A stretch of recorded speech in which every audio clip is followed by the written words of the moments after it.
In the heart of feudal Japan, amidst the clash of swords and the chaos of battle, there existed a remarkable group of women known as the Onna-Bugeisha.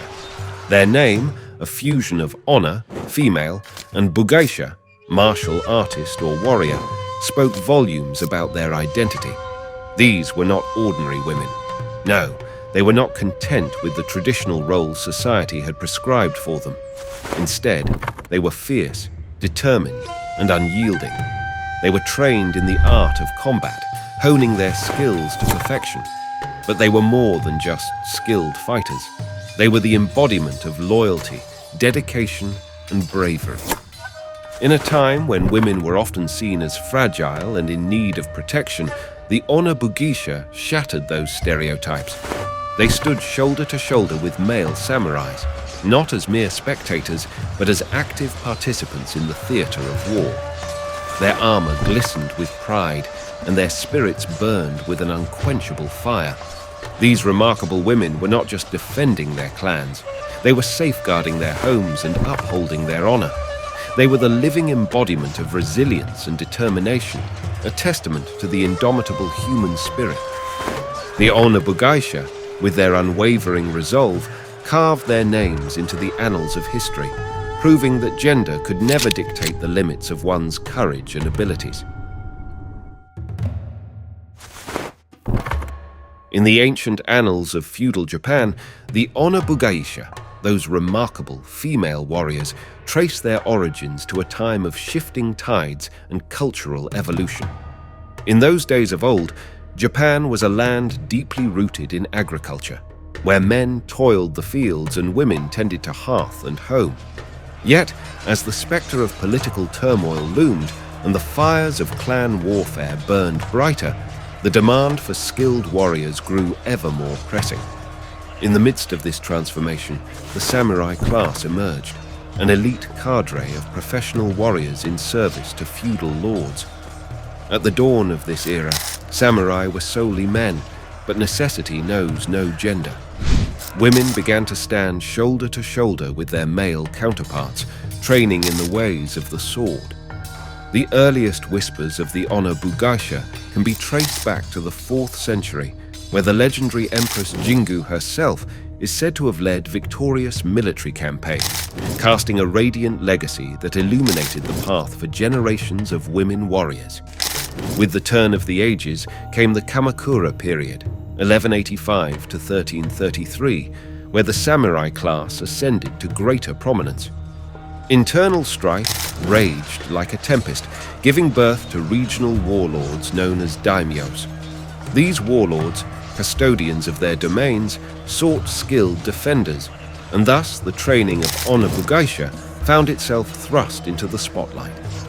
But it was during the tumultuous Sengoku period, 1467 to 1603, that the Onna-Bugeisha truly came into their own.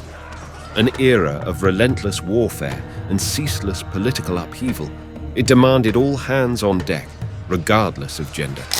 Women, driven by an unquenchable spirit, stood firm in the face of adversity, fiercely protecting their families and homes.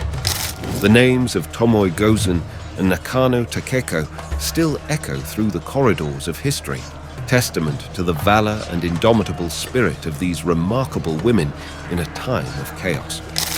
Their journey towards becoming formidable warriors was a path lined with unwavering dedication and rigorous training. The foundation of their preparation rested on physical conditioning. These fearless women engaged in a relentless regimen of exercises designed to enhance their strength, agility, and endurance.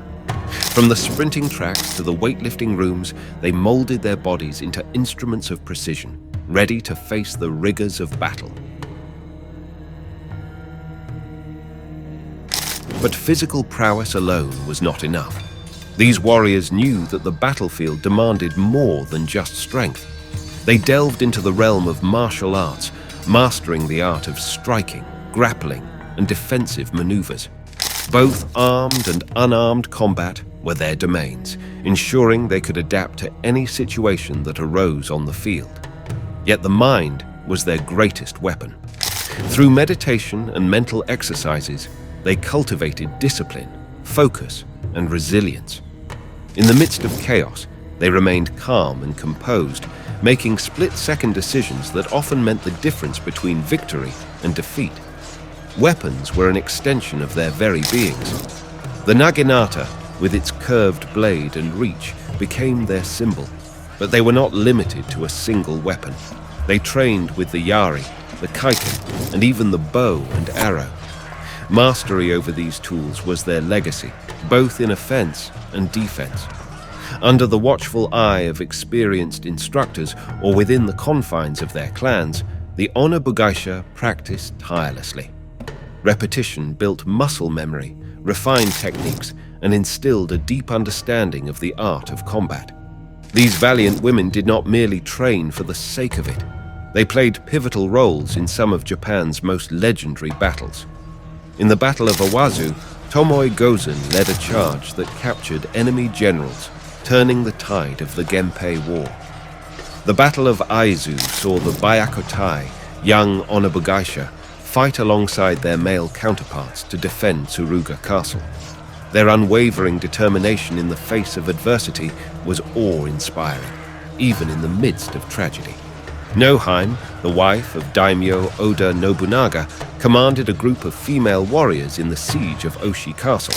Their fierce resistance, though ultimately unsuccessful, left an indelible mark on history. The Battle of Aizu Wakamatsu witnessed the Aizu domain's Onna-Bugeisha once again, standing shoulder to shoulder with male samurais against imperial forces. Their courage and combat skills were unmatched. And in the Battle of Nagashino, the female warriors of the Takeda clan fought alongside their male counterparts, gaining an advantage in the initial stages of the battle. These battles were not just clashes of arms, they were showcases of the Onna-Bugeisha's combat prowess, leadership, and unwavering dedication. They challenged the norms of their time, proving that women could be formidable warriors, making their mark on history with every swing of their weapons. These remarkable women earned admiration and respect for their formidable skills and unwavering bravery. They were the embodiment of strength and determination, symbols of loyalty to their families, homes, and honor. Their clans and fellow warriors held them in high regard, recognizing the sacrifices they made on the battlefield. Yet, within this admiration, Onna-Bugeisha were ensnared by the web of societal norms. Their roles were predominantly confined to the crucible of combat. While they defied conventions, they were still expected to toe the line in other aspects of life.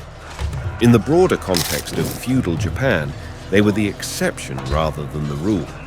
Most women were bound by traditional gender roles, tending to domestic duties and working behind the scenes to support their families. Nonetheless, the impact of Onna-Bugeisha extended beyond the battleground. They became beacons of inspiration, illuminating a path for others to challenge the status quo.